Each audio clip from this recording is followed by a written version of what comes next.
That's it. And just make sure it's on. Great. Okay, how's that? This is Dr. Susan Thompson, and she's here today to talk to us about licensure, employment in the counseling field, internships, all of that. She's actually my LPC supervisor, so she's a good source of information. So I want to give you a little bit about my background. I want to hear also from you all what you would like to hear from me. I have a sort of structured presentation, but I'm also really good at unstructured questions. How about that? So I'm a licensed professional counselor. I have a doctorate in counseling.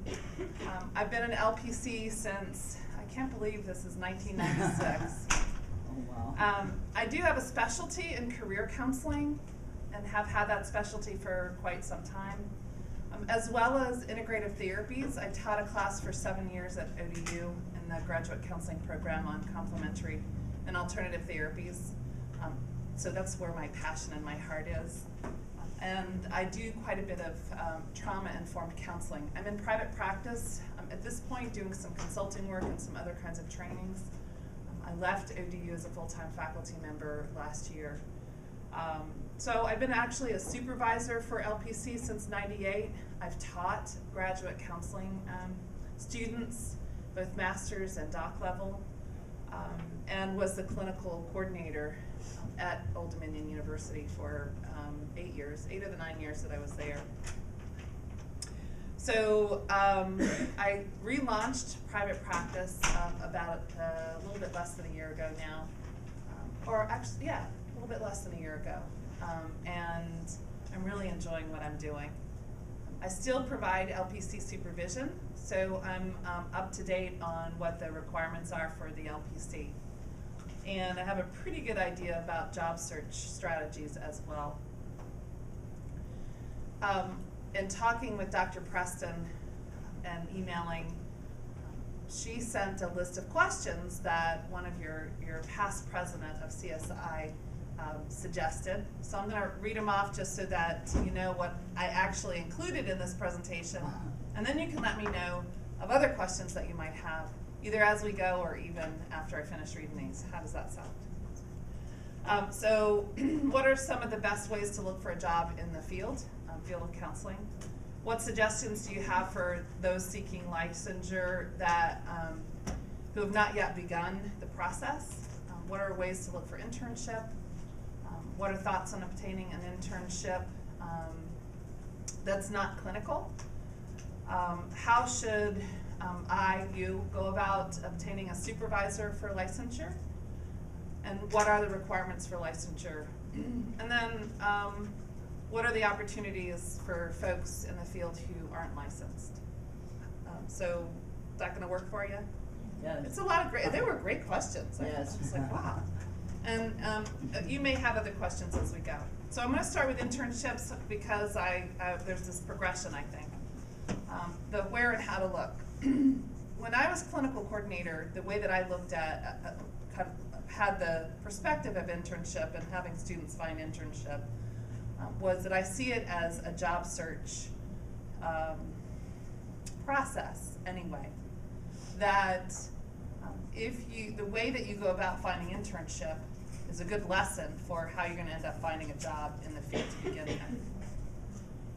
So that's the first thing.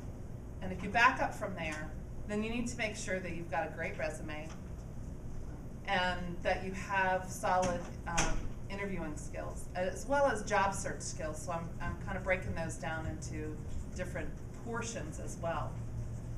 So I have some sample resumes that I can show you, student resumes, former student resumes. And I do want to talk about job search strategies especially because, as you probably have figured out at this point, this area is very saturated with counselors. Counselors who are graduating from no fewer than 7 different programs, 7. So there are programs like South that are smaller, and ones that are maybe even bigger and pretty well established. I think South is a relatively new program in the whole scheme of things.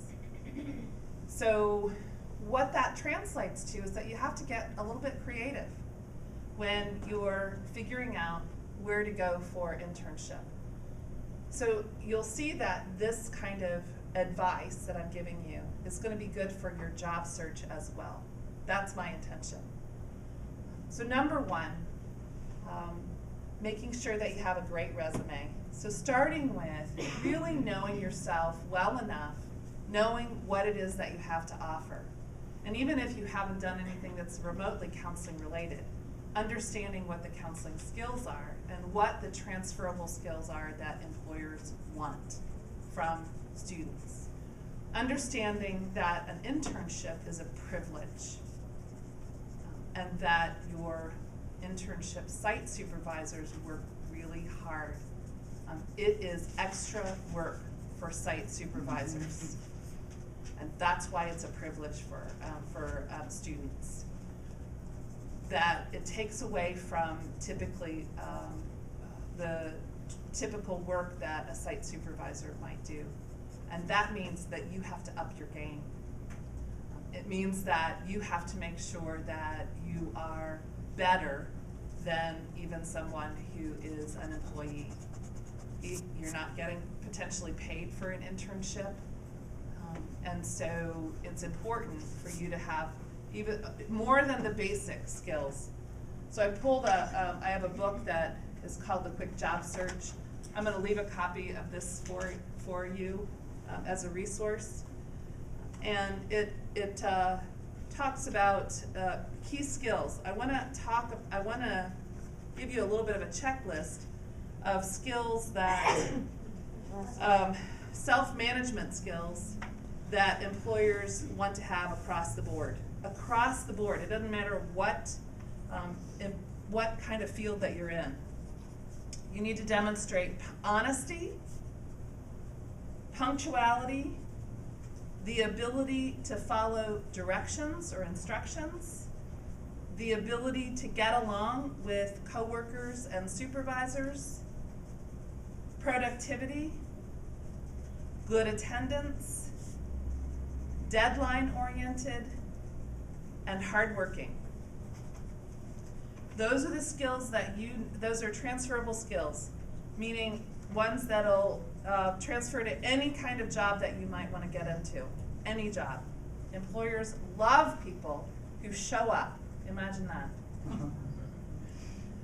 So did you notice there were two related to showing up? One about being punctual, and the other about good attendance. That's about consistency. And it might be something you think, well, that's kind of a no-brainer, except I'm guessing you've been around work environments where there have been people who haven't been punctual, haven't shown up, who haven't been honest, who haven't gotten along with other people. That's what makes work environments difficult to be in, isn't it? So do you understand now what I say about making sure that you up your game, making sure that you do as much or more than people who are getting paid? So how do you let an employer know that you have those kinds of transferable skills? Let's see if I can get out of this PowerPoint and go to one of the documents that I have. Can you repeat the name of the book? Oh, sure. It's called The Quick Job Search. Thank you. And it's by Michael Farr, F-A-R-R. And the company that makes this book is called GIST, J-I-S-T, gist.com. I use this in my career counseling. There are lots and lots of books out there for a job search. I actually, years ago, got trained to be you'll like this, a jump master with Parachute Incorporated. Anybody heard of the book, What Color's Your Parachute? It's been around for decades, a long time. It's been off and on the bestseller list. So I had the opportunity to get trained in that particular process. And I love that process, and this is one of the best Reader's Digest versions of a job search book that I have ever found. Now, it means that there are some things that are missing, but it offers some great information, and it costs about $5. You can't beat that. I've not seen it in any bookstore, so you'll probably need to order it. The website is gist.com. Gist.com. So let's see here. That's not the one that I wanted.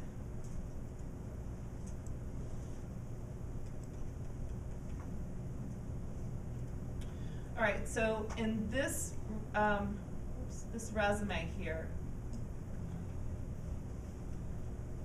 do you see at the very top, beyond the name and address information, that has a qualifications summary?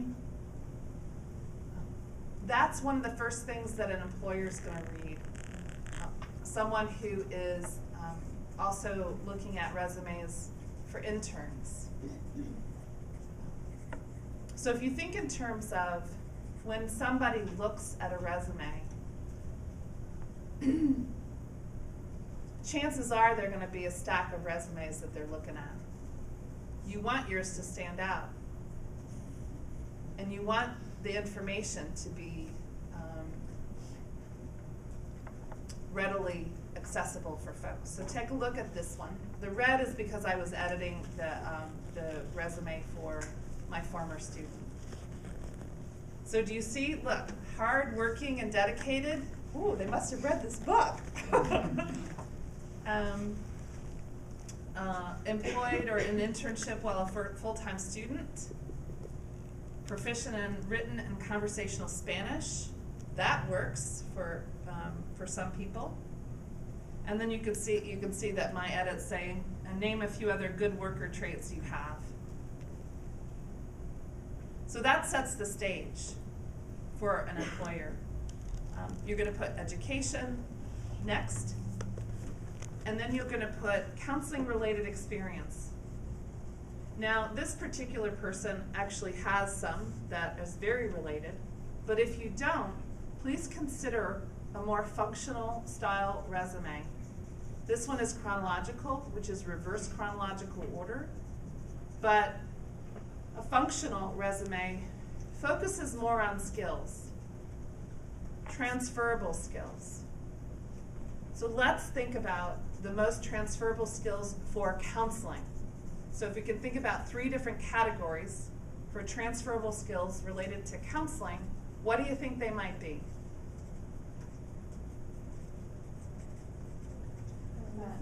Interpersonal skills. Interpersonal skills, yes. What else? Did you have something? I would say like good, effective listening. Good listening, yep. So you could break down interpersonal skills to listening, could be conceptualization, yes. Experience with varied populations. Experience with varied populations, that's awesome, yes. And you would document how you have that. What else? What else do you think? Very strong written communication skills, not just interpersonal, but written. I don't know if you've heard or not, but at least half the job of a counselor is writing. You heard that? So the way that you structure your resume, the way that you write your cover letter is a reflection of your writing skills. So if you have typos in your cover letter or in your resume, not a good idea, because that'll weed you out right away. So making sure that you use good grammar, et cetera, et cetera. So have somebody else look at your resume. I've been doing resumes for a long time, and even with mine, I have 3 or 4 people look at it so that if I'm missing something, because you know how you look at something for a while and you say, oh, I know I put that in there, and you go back and you think, oh my goodness, I totally missed that. The same thing is true for resumes.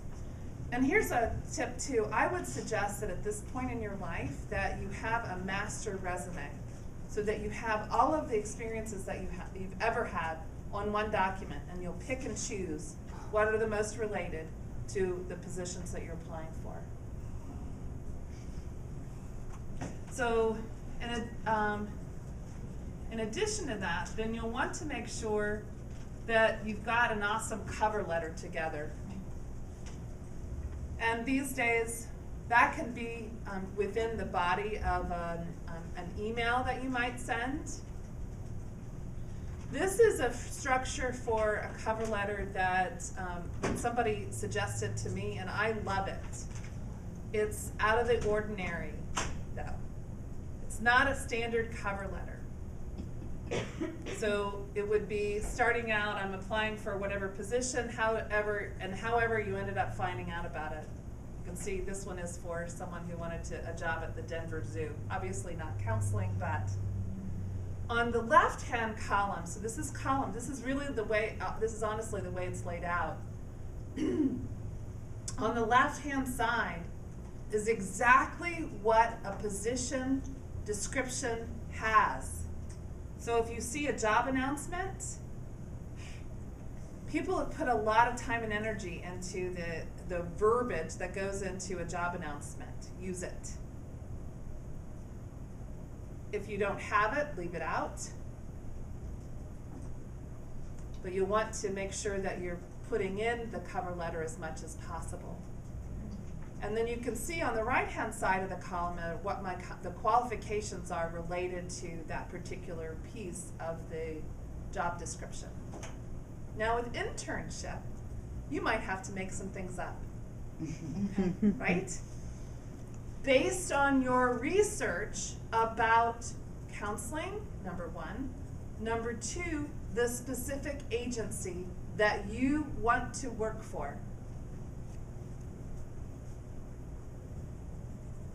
So you need to, whatever the agencies are that you're interested in, you got to put some time in ahead of contacting someone and applying.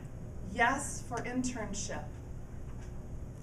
Remember I said that this process is the same as the job search process? So if you approach it this way, it increases your odds. So you can see at the bottom of this cover letter, it says, I'm going to be in contact in a few days to confirm that you've received this. I look forward to meeting you. So if you think about whose court this ball is in now, whose court is it?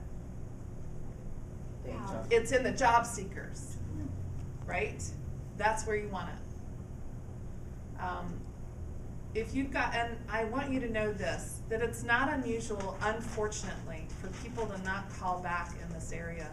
I don't know what's going on with that, whether it's because people are busy, I don't know, but that really bothers me from a marketing perspective about somebody's business.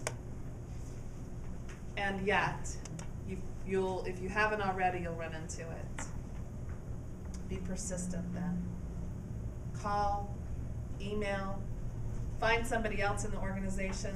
So that's another piece of a great job search, is to find people who have worked there or who are working there, so that you can get some of the inside scoop. And so you can find out why people aren't returning your call, or who to really talk to about positions. So are you starting to gather that this is not an easy process, that you have to be really active in finding an internship, and therefore also finding a job? So I do want to say this too, as you look at graduating. This is a tough thing for me to say. I would say, if you can move from this area, do it. And in part because of the saturation. In part because of the saturation.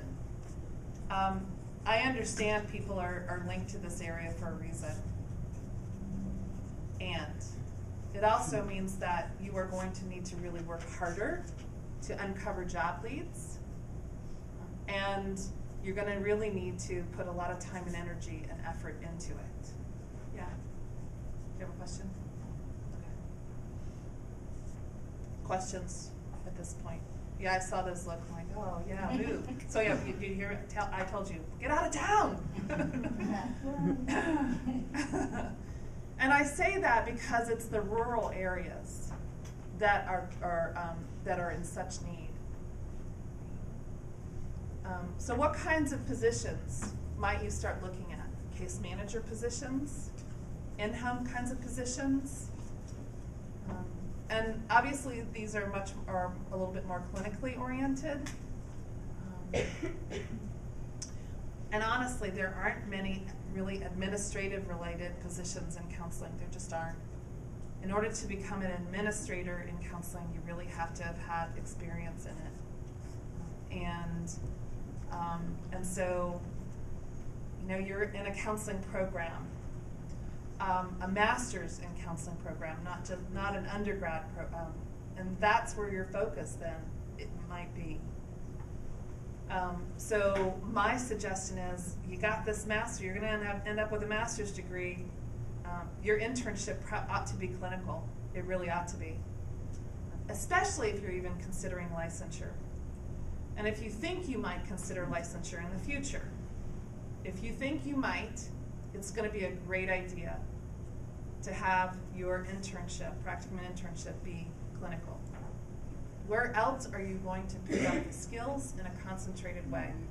There's nowhere else that you're going to be able to do it. Nowhere. So, anybody have questions about that? Can you help me maybe understand where that question might have been coming from with should I, what if I don't want to consider a clinical position? Do you know people who are kind of have their thoughts heading in that direction? You do? Yeah. I think it might be just as far as people looking for internship places and Okay. trying to find something maybe. I know. And how detrimental that would be to, if it wasn't clinical, like to their career, maybe. Yeah, so are you understanding where my answer to that at this point? It will be very detrimental. If you don't get it when you're in your master's program, then it just gets harder. It really does get harder. Anybody else have some insight into that question? Or yeah. I feel like I'm at a disadvantage because I'm not from this area, and so I don't really know enough about what organizations are to even look for an internship. I mean, I started out with one idea that I wanted to do an internship with a place that did complimentary and alternative, but yeah. So moving right along with that. Yeah, idea. I know. And my next idea was community based, but Right. I don't even know enough about what's available. So I'm really glad you asked that question, because I think that's a good question for everybody, and that's sort of this is really the link between internship and job search too. So as an intern, I would look to see what kinds of jobs are out there for counselors to begin with. And I would go to Career Builder and to different, what I was going to say, Career Builder, Monster, wherever employers might list jobs. But here's the thing. The thing is that jobs are filled still with all of this digital stuff. Still, jobs are filled word of mouth first, unless they're high turnover. Right? So you might go for a high turnover kind of job as a first job or as an internship. And the high turnover jobs in counseling are in-home services. And there are a lot of in-home services in this area, a lot. Places that do case management of some sort.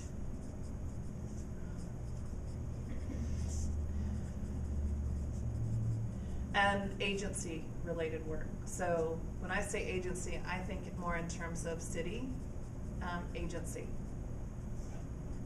Community services boards, social services, substance abuse treatment centers. Those are the major areas. Places that typically have high turnover are some of the hospitals. Virginia Beach Psychiatric Center on a regular basis hires people. I'm not sure requirements for you all in terms of recording. You might end up getting stuck because a lot of places don't allow people to record sessions. We let them take internships where they can't report. That's gonna be one of your advantages. So sell that as an advantage with the potential people who are going to work with you. All these other programs require recording. I don't have to record your visions. So that's gonna be really helpful for you all. Do as much work ahead of time, like I said, but be as absolutely familiar with what your requirements are. So when you're clear, you can communicate that to anybody who might want to take you on as an intern. Now, if it's starting to sound like what I might be suggesting is going into some place, walking in and asking if there's somebody who coordinates internship, that's where I'm heading with this. So if you don't know anybody, if you're not from this area, there are a lot of ways that you can meet people. You can find out about organizations that are out there. There are hundreds in this area, and start connecting. Talk to people who've been in certain places before. You got people who graduated from this program. Find out how they got their internship, how they got their job, who they would suggest that you get in touch with. Same thing with the job search. You're going to ask, who do you know around here? And so the professional organization places to link in. Are you in LinkedIn yet? I am. Link with me, right? My email address for LinkedIn is drsk. Do I need to write it down? drskthomPson@AOL.com. So my first name is spelled a little bit different. It's Suzan. Can you repeat that one more time? Sure. drsk Thompson. THOMPSON @AOL.com. So it's really interesting here. I'm talking about job search, and I've been providing supervision for a long time. Last week or week before, out of the blue, 3 different people I have supervised over the years sent me job announcements. Part-time job announcements. I know a lot of people at this point. I know a lot of people. And I'm saying that because I've been around for a while, so it's not really meant to be a brag, but I know a lot of people. And they know that at this point. So that's one of your strategies too in the internship and job search, is to find people who know a lot of people. Because they're going to be the ones that say, oh yeah, I know so-and-so over at the YWCA. Or I know so-and-so who's over at this counseling center off of this tiny place. It's off of Bendix Road or wherever it might be. I do want to go back to your question about finding a place that wants integrative counseling. So in terms of internship, you need to have solid skills first. You need to practice, as a former colleague would say, the and I hear you kinds of skills, as well as some case management, obviously treatment, and treatment planning skills. So if somebody says, well, what are you looking for with an internship? Those are basic skills for a counselor to learn. Those are foundational kinds of skills. It takes a while to learn those skills. I do a lot of integrative work at this point. So that really is my message to you, is that your study, your learning is not going to stop. It should not stop ever, as long as you're a counselor. Because if you stop, you're stagnant. And if you're stagnant, your sessions will stagnate. I promise you that.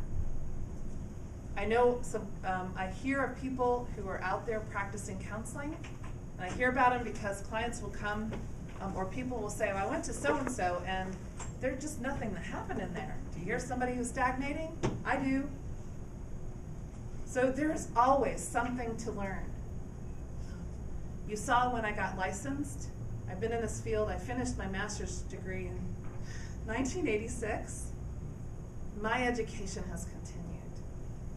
The last 10 years I've been really focusing on trauma. There's so much awesome information out there, and most graduate programs don't do enough to have people study trauma. If you're interested in substance abuse, you need to study trauma too. The clinicians that I've met who work with substance abuse have said anywhere from 100% to 100% of their clients coming in with substance abuse also have trauma. So you can know all about substance abuse, but if you're not treating the trauma too, you're not treating the client. I'm a little opinionated about that, I think. So I've already been talking about some of the best job search strategies. Number one, do your research. Identify different kinds of organizations. I've given you some ideas about how to identify different organizations that might have jobs open. But you want to make sure that you're also taking a look at what else is out there and activate the contacts that you already have. If you don't have contacts, make them. How do you make contacts if you don't already have contacts? I mentioned, you just start talking to people that you do know. You ask people for the names and a phone number or contact information for somebody else who is one step closer to where you want to be. And you keep asking. For each person that you talk to, try and get the names and phone numbers or email addresses of 2 to 3 other people that you might also contact. This is how people still find jobs. This is how it's been happening for decades. We are people. We connect. And even though we have this email system and this digital stuff, it's still how we connect. So I've talked a little bit. I've talked about cover letters. Any question about cover letter? Did that make sense? I was tempted. I didn't pull it up, but I could pull it up. I could show you a cover letter that I wrote. I don't think I have the job description though. Would you like to see that? I'd have to do a little bit of searching, but I'll look for it. Let's see here.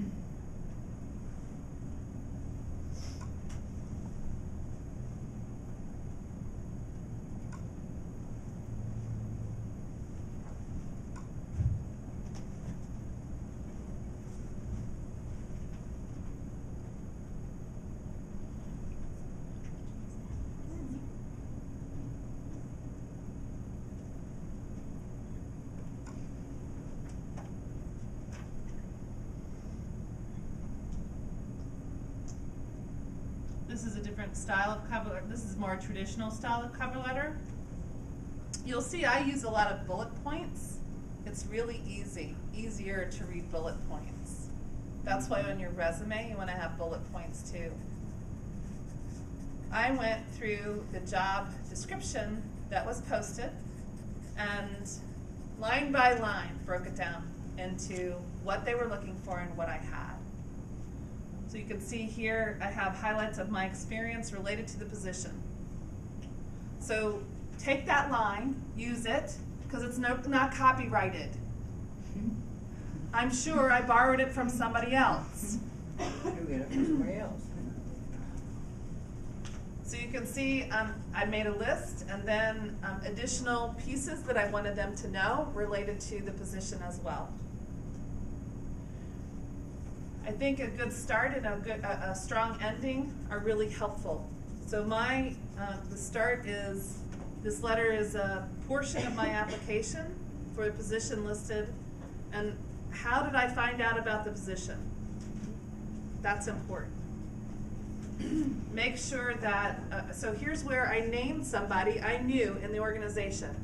who had actually suggested that I apply. Dr. Marilyn Haight recommended that I submit this application, and I'm excited about the possibility of working in this program. And if you're not yet, get excited. Because it's that enthusiasm that will come through what you write and how you write it.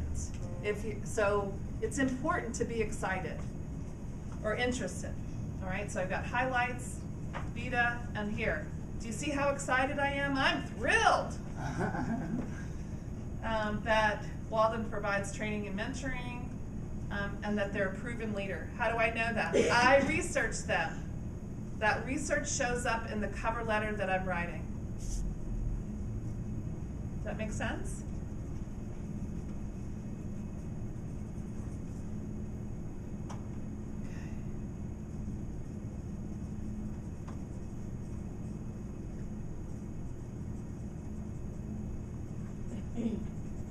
So what's out there if you're not interested in licensure? There are a lot of people who will stay in treatment centers, in hospital settings, in case management related positions.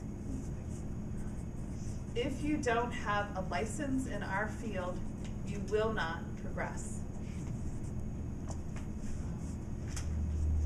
Now, there are always going to be exceptions to that. But as a general rule, as counselors, you got to be licensed. Whether you're, if you're a school counselor, to be a licensed school counselor means that you have the credentials that are needed. To be licensed as a professional counselor is the next step from master's degree. Does that clear it up? So, how about that licensure?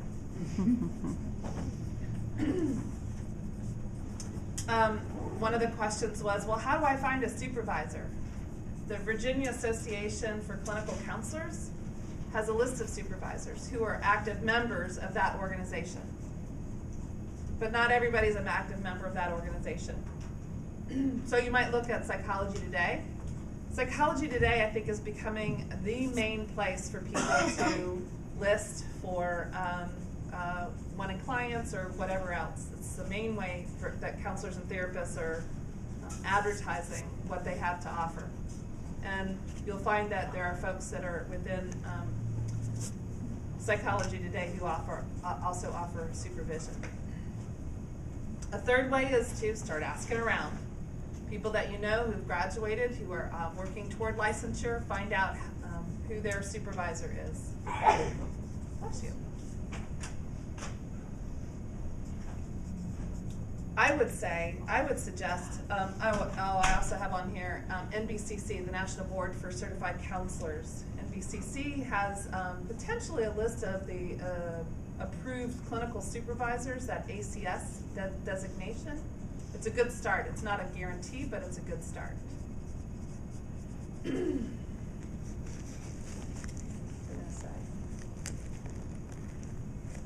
One of the negotiating pieces that I would at least suggest, whether it works out for you or not, is something else. When you are negotiating for your job, and by the way, it is a negotiation, ask, doesn't hurt to ask, if they provide LPC supervision as a part of your job. If they don't, then ask if they will either give you, pay for it for you, right? Or if they'll at least give you release time to go to supervision, if supervision is offered at a time that is during normal work time. So you've got options. Make sure you get it in writing. I've unfortunately heard of some places in this area that have said, oh yeah, we do supervision, we'll give you LPC supervision, and then they won't sign the paperwork.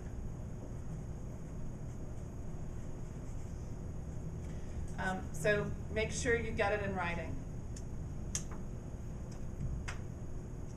So the rest of this is going to talk about the LPC process. Before I do that, what questions do you have today? How am I doing on time? Everybody okay? I just wanted to say, that happened to me. I took a first job and they said, yeah, we'll give you LPC supervision, and then I got in there and asked them for all the paperwork, and they said no. Definitely get that in writing. Yeah, get it in writing. Which may or may not, Virginia is a right to work state, so employers can back off of anything they want to, including you as an employee. So that to me underscores even more that we have to do our jobs. We have to really present ourselves as much as possible and be flexible. Present ourselves as the kind of worker that does more. I have heard of organizations that have said, well, we'll provide you supervision after the first year. Kind of makes sense to me. They want to see if you're going to stay. And other ones who have said, we'll provide supervision in exchange for you staying a certain number of years or a certain amount of time in relationship to how long you've been in supervision. So to me, that's reasonable. Do you have any idea about the estimated costs of supervision? It really does range. It really ranges. So there are some folks in this area that charge a nominal amount. When I say nominal, it might be free, 15, 20, 30 bucks an hour, all the way up to folks who are in private practice who, if you're seeing you, they're not seeing a client, therefore they would charge you the full client rate at 125 bucks an hour. My rate right now is 65. And what I do is I charge, I'll do that's for an hour of individual supervision or 2 hours of group supervision. So it's the same rate for 2 hours of group. So I'm going to do a quick overview of the basic requirements for the LPC and some first steps and what forms you want to make sure that you complete before you even finish the program. Because you gotta make sure that some forms are complete even before you finish. So it's like this. The application is multi-page, and I have to say that maybe this is feedback I need to give to the board. The pages of the application are not in the order that you need to submit them, which is a little interesting. I'll say that. In other words, there's some great information right at the very beginning, things that you need to know, the coursework that you need to have, and then the first thing that you need to do is register a supervisor, except that's not really the first thing you need to do. Before you finish with the program, you need to make sure that your coursework there's a coursework sheet that you fill out, and your verification of internship, that needs to be completed too. That, fortunately, is 1 page. It used to be 3. So regulations on the application changed last July, and this is a reflection of those changes. The other piece about finding an appropriate supervisor is that supervisor needs to document that they have training and supervision if they're not already someone who's provided supervision and the board knows about. The board knows about me for good or for bad. I found out the woman who is overseeing the Board of Counseling, social work, and so on, she knows my name. I'm like, oh dear. It's actually a good thing, but she responds to my emails pretty quickly, and I really appreciate that. But if I ever mess up, oh boy. So some of the regulations include the coursework. And this is in the application. And if you're in a program that has standardized itself, and I think South is a program that is moving toward sort of accreditation, then the courses that you finish with a mental health degree fit this. There's a great parallel. From professional counseling identity, to theories, to techniques, to growth and development, to career class, group, appraisal, which is testing and measurement, abnormal behavior, that might be one is that one included? Do you have something like that? It might be sort of diagnosis and treatment planning. Yeah. Multicultural counseling research, addictive disorders, and marriage and family, and then the internship. Now, last year, it used to be up to the number of hours that you would have to complete in your residency, that's what it's called, residency, was 4,000. You had to have 4,000 hours. They've reduced that now, that everybody has to have 3,400 hours, 3,400 hours in your residency. 200 hours of supervision. It used to be they would deduct for people who graduated from accredited programs a certain number of hours of supervision. They don't do that anymore. So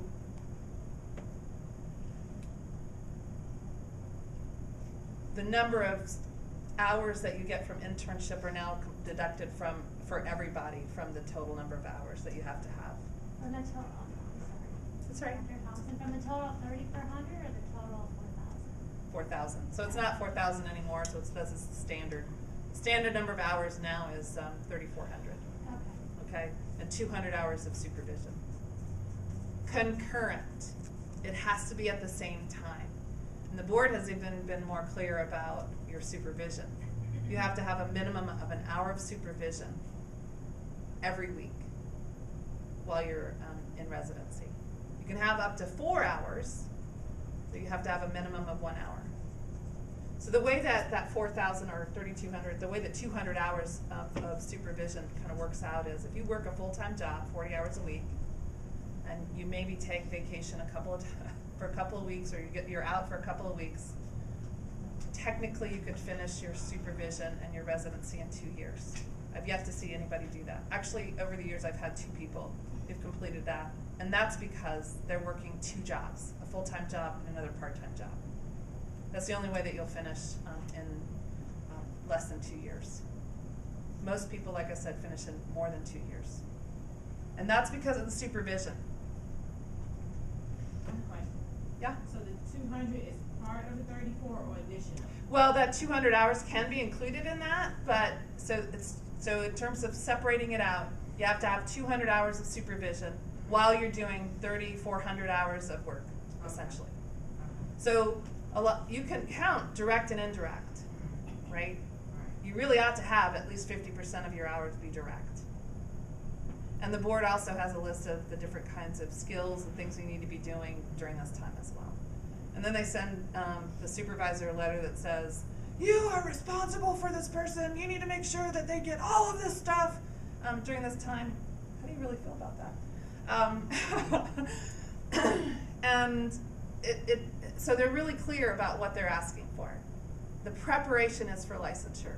The preparation is so that you can work with a variety of clients who have a variety of issues. And please keep in mind too that you have to use the regulations that are in place when you're finished with your program. The application and regulations change about every year. I thought I had a pattern down. It was, for a while, it was every fall, like September or October. And all of a sudden, I found out that this last July, regulations and the application changed. So there's no, I don't know why it was July, but it's July. So the best thing that you can do is to go to the Board of Counseling's website, and that's the Department of Health Professions, that's dhp.virginia.gov, and then that's counseling and counseling forms. So if you Google Virginia Board of Counseling, it should come up. It should be pretty easy for you to pull up. So the first form that you're going to need to get before you finish this program, or as you're finishing with this program, is that verification of internship. It's 1 page now. And you have to have a faculty member sign it. And here's what I say, because I was a faculty member. Bring all your documentation with you.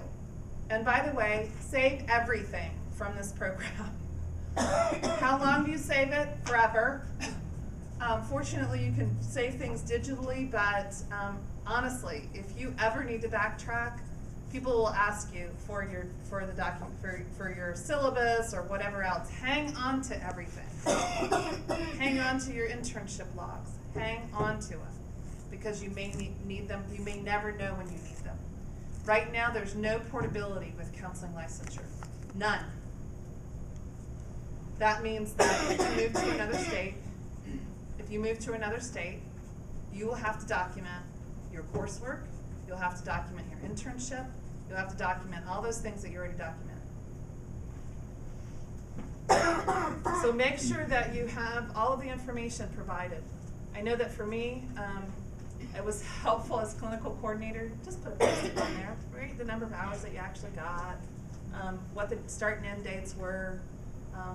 And then all I have to do is check it in the system. So the residency is actually your postgraduate supervised clinical experience registered with the board, which means that the next form that you fill out is this